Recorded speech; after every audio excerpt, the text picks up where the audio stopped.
Everyone, सरल academy में आपका स्वागत है बेटा। जुड़ जाइए सभी, क्लास स्टार्ट हो गई है। आज का जो हमारा टॉपिक है वो है किसी समतल वृत्ताकार कुंडली के लिए स्वप्रेरकत्व का सूत्र। ठीक है, इंपॉर्टेंट है बेटा। इसके पहले मैं आपको फैराडे के विद्युत चुंबकीय प्रेरण संबंधी नियम कवर करवा चुकी हूँ। हमने स्वप्रेरकत्व के बारे में पढ़ा था, स्वप्रेरकत्व गुणांक यानी कि स्वप्रेरण गुणांक यानी कि स्वप्रेरकत्व के बारे में भी हम समझ चुके हैं। उसी से रिलेटेड आज हम एक इंपॉर्टेंट क्वेश्चन कवर करेंगे फिजिक्स में, जो कि है किसी समतल वृत्ताकार कुंडली के केंद्र पर स्वप्रेरकत्व का सूत्र। या आपसे मतलब इसी का एक दूसरा क्वेश्चन बना के भी पूछ सकता है कि एक लंबी परिनालिका के लिए स्वप्रेरकत्व का सूत्र। तो पहले हम समतल वृत्ताकार कुंडली वाला करते हैं, फिर हम लंबी परिनालिका वाला करेंगे। सबसे पहले फटाफट से कमेंट करके बताओ स्वप्रेरकत्व आपको पता है या नहीं। मैं देख रही हूँ, ठीक है, पता है, पढ़ चुके हो, पहले से पढ़ा है कि नहीं, जल्दी जल्दी कमेंट करके बताओ। ठीक है, चलिए, स्वप्रेरकत्व जो है वो आपको पता है, स्वप्रेरण, स्वप्रेरण का ही गुणांक स्वप्रेरकत्व कहलाता है। अब स्वप्रेरण क्या बड़ा है, तो भैया जब हम किसी कुंडली में धारा प्रवाहित करते हैं तो इस कुंडली में विपरीत दिशा में प्रेरित विद्युत वाहक बल उत्पन्न हो जाता है।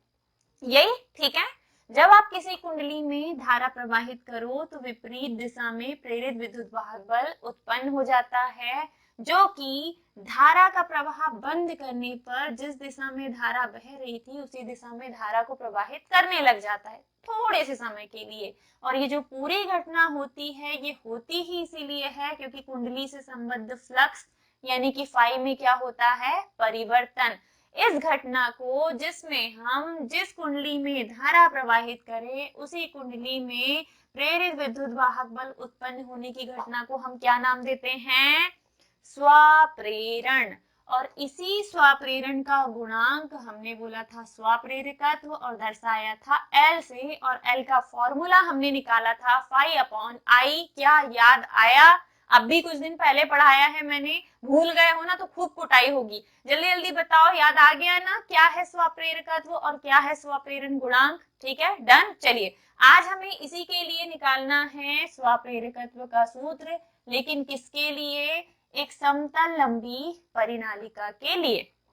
चलो बनाते हैं, सॉरी, समतल वृत्ताकार कुंडली के लिए, समतल वृत्ताकार कुंडली के लिए स्वप्रेरकत्व का सूत्र। तो ये हमारे पास एक समतल वृत्ताकार कुंडली है।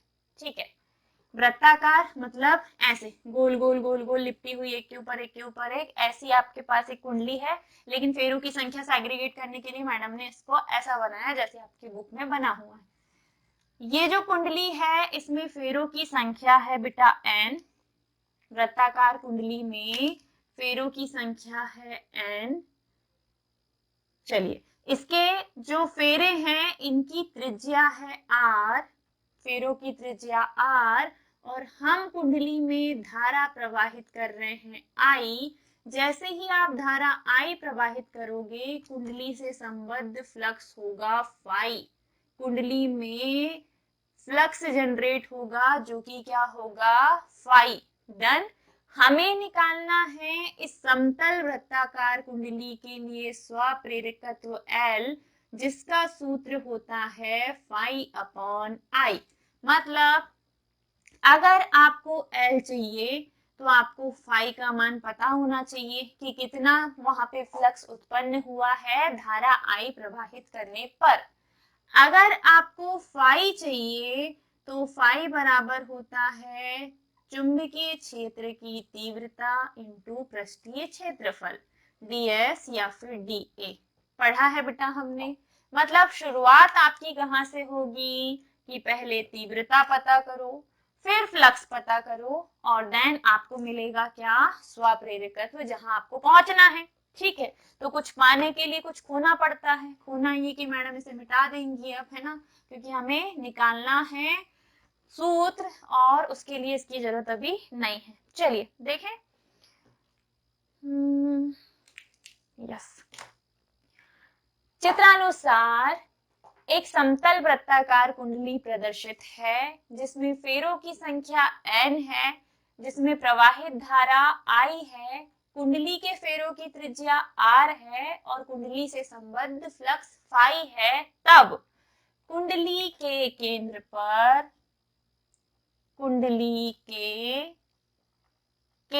पर उत्पन्न क्या चुंबकीय क्षेत्र की तीव्रता। आपको पता है बायो-सैवार्ट रूल से हमने किसी कुंडली के लिए चुंबकीय क्षेत्र की तीव्रता निकालना सीखे हैं और तीव्रता का सूत्र यहाँ होता है B बराबर mu not upon 4 pi 2 pi NI upon R। ये फॉर्मूला आपने निकाला है किससे?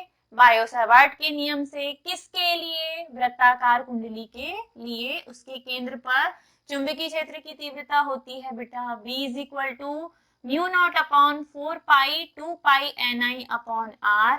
यहाँ फेरों की संख्या बहुत अधिक है, ठीक है, ढेर सारे फेरे हैं, तो सूत्र कुछ यूं होगा कि पाई से पाई को काटो, 2 से 4 को काटो, तो नया सूत्र बचेगा म्यू नॉट, इधर है n, इधर है I और बटे में 2r, मतलब त्रिज्या का दुगना व्यास, ढेर सारे फेरों की त्रिज्या 2r हो जाएगी और यहाँ पे ये है तीव्रता, मात्रक हो जाएगा Tesla, which is equation number 1। क्या यहाँ तक की कहानी समझ में आई? आ गई? ठीक है, कमेंट करके बताओ फटाफट कि हाँ मैडम आ गई, मैं देख रही हूँ, पढ़ भी रही हूँ। नाम नहीं लिखूंगी, नाम क्या बोलते से नाम नहीं बोलूंगी, आपको लिख के दिखा देंगे। जो भी बच्चा कमेंट करेगा बढ़िया अपने वीडियो में उसका नाम फ्लैश होगा, ठीक है, जो भी बच्चा कमेंट करेगा उसी का, ये सीक्रेट है हमारे बीच का।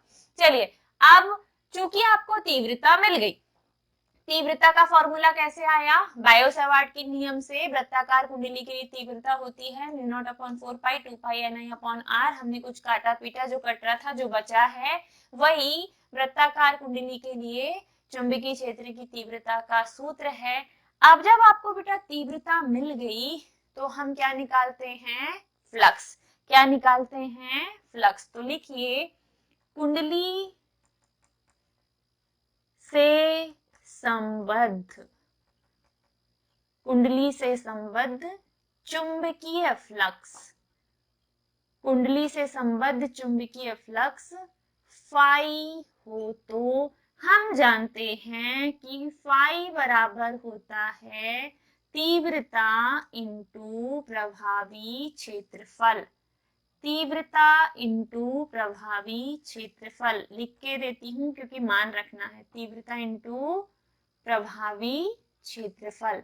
ये किसकी डेफिनेशन से आया बेटा? फ्लक्स। फ्लक्स की डेफिनेशन बोलती है कि जो फ्लक्स है वो चुंबकीय क्षेत्र की तीव्रता और प्रभावी क्षेत्रफल के गुणनफल के बराबर होता है। अब अगर आपको फ्लक्स चाहिए तो आपके पास तीव्रता है mu not upon 2r NI into है तो इंटू प्रभावी क्षेत्रफल। तो ये जो कुंडली हमने ली है, माना इसका क्षेत्रफल है A, प्रत्येक फेरे का क्षेत्रफल है A और प्रभावी क्षेत्रफल तो कितने फेरे हैं? n फेरे, तो क्षेत्रफल हो जाएगा NA। एक फेरे का क्षेत्रफल A, तो जितने फेरे हैं सभी का क्षेत्रफल लेने के लिए n का हमने गुणा किया, ये हो गया प्रभावी क्षेत्रफल। इन दोनों का आपस में गुणा कीजिए, गुणा करोगे तो म्यू नॉट n मल्टीप्लाई हुआ तो n स्क्वायर, I और A का होगा तो IA बटे में क्या है 2r। फ्लक्स आया है, मात्रक बदल दीजिए, वेबर होता है फ्लक्स का मात्रक। कितने बच्चों को पता है? कितने बच्चों को पता है कि फ्लक्स का मात्रक वेबर होता है? फटाफट से कमेंट करके बताओ बेटा। चलो बढ़िया, बहुत सारे बच्चों को पता है कि फ्लक्स का मात्रक वेबर होता है, ठीक है। अब अगर आपको ये पता है कि तीव्रता ये है, अगर आपने तीव्रता की हेल्प से चुंबकीय फ्लक्स निकाल लिया जो कि होगा तीव्रता इंटू प्रभावी क्षेत्रफल। तीव्रता का मान हमने समीकरण 1 से रखा, प्रभावी क्षेत्रफल तो कुंडली के लिए क्षेत्रफल हमने A लिया और फेरों की संख्या का गुणा कर दिया, तो ये हो गया प्रभावी क्षेत्रफल। इन दोनों का आपस में मल्टीप्लाई किया तो n और n का multiply n square IA upon 2r होगा, मात्रक होगा वेबर, यही है चुंबकीय फ्लक्स। अब अगर आपको चुंबकीय फ्लक्स मिल गया ना तो आप आराम से स्वप्रेरकत्व निकाल लोगे। तो आप मानोगे, क्या मानोगे?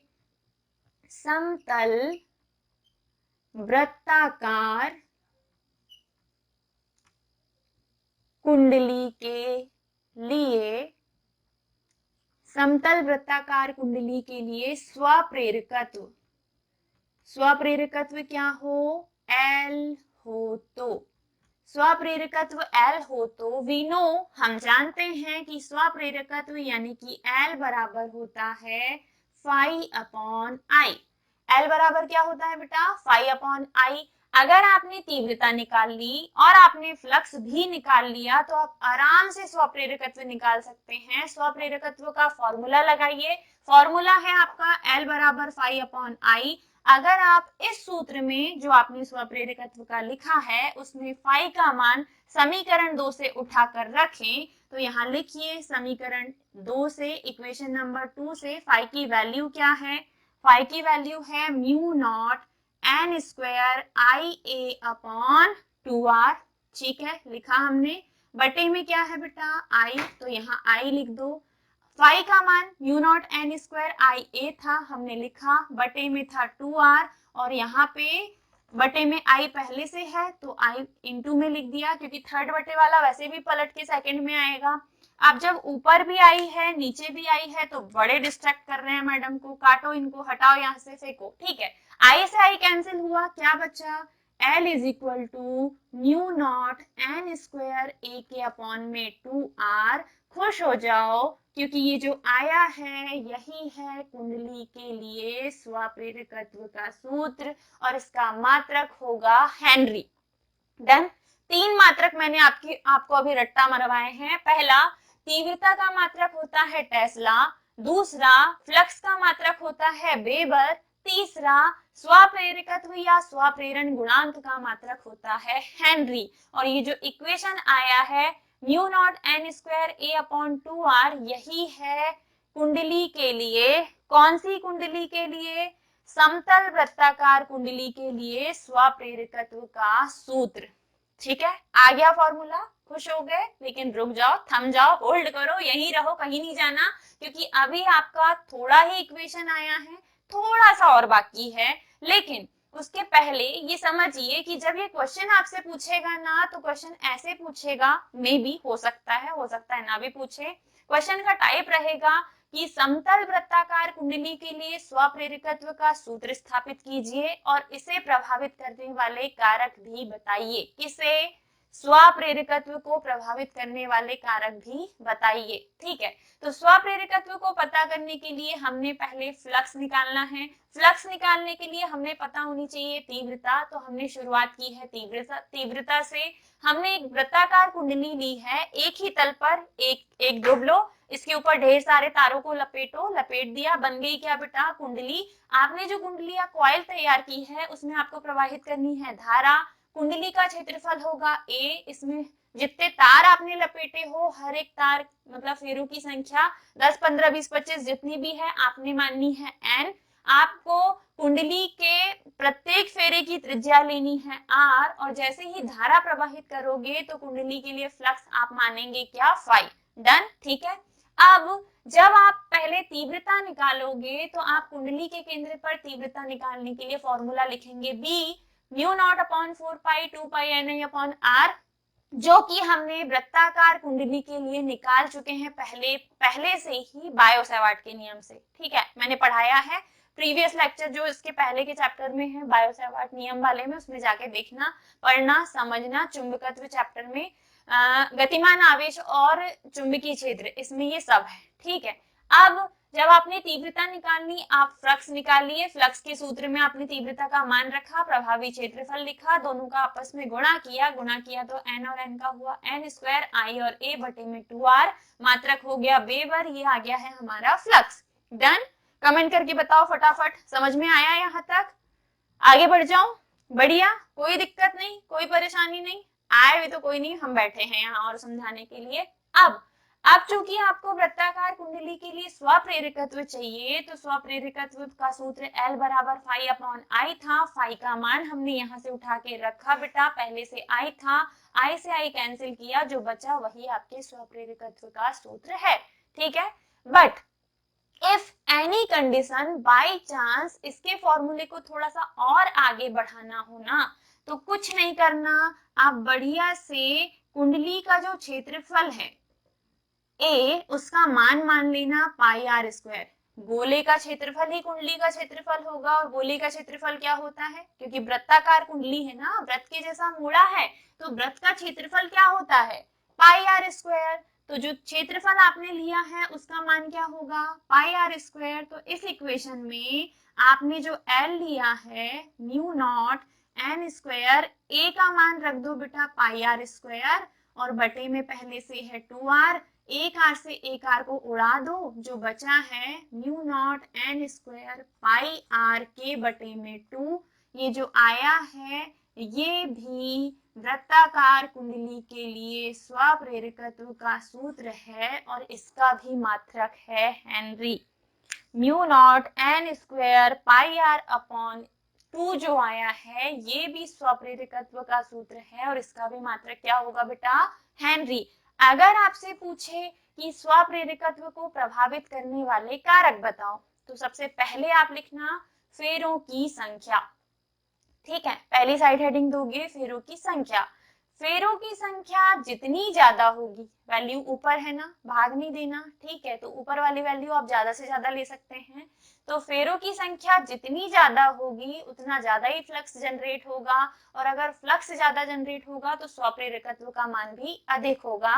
तो आप ये लिख सकते हैं कि फेरों की संख्या अधिक होने पर स्वप्रेरकत्व का मान अधिक होता है। क्या बोला मैंने, पहला आपको लिखना है फेरों की संख्या, ठीक है, डैश करके लिखिएगा, फेरों की संख्या अधिक होने पर स्वप्रेरकत्व का मान भी अधिक होता है। डन, ठीक है।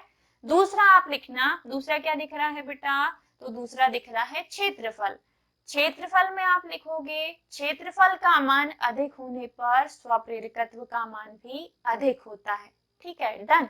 तीसरा आप इससे त्रिज्या भी लिख सकते हो, और त्रिज्या में लिखना त्रिज्या का मान नीचे है, ठीक है, तो आप लिखिए त्रिज्या का मान कम होने पर स्वप्रेरकत्व का मान अधिक होता है। डन, 3 प्रभावित करने वाले कारक पर्याप्त हैं, इतना ही आप लिखिए, आपको सफिशिएंट 3 नंबर मिल जाएंगे। पूरा इक्वेशन सॉल्व करना, डायग्राम बनाना, थ्योरी लिखना, नोट्स चाहिए तो इंस्टाग्राम पे जाओ, अपना अकाउंट है सरल एकेडमी, फॉलो करो बढ़िया से, उसमें नोट्स भी डले हैं। कंडीशन सर आपको बताते रहते हैं कि स्टोरी लगाओ, मेंशन करो, मेंशन बैक, फॉलो बैक, पता नहीं क्या क्या, वो सर ही जाने। तो जो भी सर करने को बोलते हैं वो करो, उसके बाद आपको नोट्स मिल जाएंगे, और चाहो तो आप खुद भी अपने हैंड रिटन नोट्स बना सकते हो। अब आपके एग्जाम में ज्यादा टाइम नहीं बचा है, बढ़िया से प्रैक्टिस चालू कर दो, रोज अपनी लाइव क्लास हो रही है, आपको रोज के रोज पढ़ना है। अगर आप लोगों का सपोर्ट रहा तो फिर हम लॉन्ग लेक्चर्स मैराथन के जैसे लेके आएंगे, बट उसके लिए आपको सपोर्ट करना पड़ेगा, और साथ में चैनल को करना पड़ेगा सब्सक्राइब, वीडियो को करना पड़ेगा लाइव, और फॉलो करना पड़ेगा हमारे इंस्टाग्राम अकाउंट को। ख्याल रखिएगा अपना, फाइनेंशियली अगर आप कैपेबल हैं तो आप हमें फाइनेंशियली भी सपोर्ट कर सकते हैं, मिनिमल छोटा मोटा अमाउंट, तो उससे क्या है, कम से कम एटलीस्ट रिचार्ज हो, और हम आपके वीडियोस कंटिन्यू लाते रहें, क्योंकि अभी यूट्यूब पे हमारी इनकम स्टार्ट नहीं हुई है। ठीक है, तो चलिए खुश रहिए, मस्त रहिए, मुस्कुराते रहिए, स्वस्थ रहिए, और जुड़े रहिए सरल एकेडमी के साथ। टाटा बेटा, bye bye, take care, Radhe Radhe, bye.